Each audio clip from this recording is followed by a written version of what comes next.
Azərbaycan iqtisadiyyatının qarşısında duran əsas məqsəd onun şaxələndirilməsidir. Son 20 ildə həyata keçirilən islahatlar şəffaflığı təmin edib əlverişli biznes mühitinin yaranmasına səbəb olub. Bu barədə Bakıda Gömrük Biznes Forumu 2025 Dialoq və Etimad adlı tədbirdə bildirilib. Qeyd olunub ki, Azərbaycan iqtisadiyyatında qeyri-neft sektorunun payının 2 dəfə artaraq 81,4%-ə çatması ölkədə biznes mühitinin səmərəli şəkildə formalaşdığını deməyə əsas verir və hazırda Azərbaycan 10 ölkə ilə ticarət sazişi imzalayıb. Bu sazişlər beynəlxalq ticarətin daha da genişlənməsinə imkan verir. Tədbirdə gömrükdə rəqəmsal sistemin tətbiq edildiyi barədə də məlumat verilib.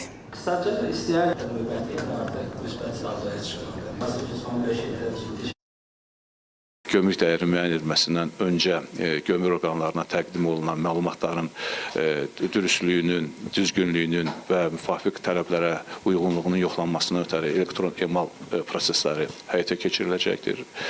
Çox sadə dillə desək ki, bu biznes üçün əlavə imkanlar yaradacaq ki, sənədin təqdim edilməsində əlavə çətinliklər yaranmasın və yaranan sualların gömrük tərəfindən etibarlı əsasda, yəni dəqiqləşdirilmiş formada, elektron qaydada bildirilsin.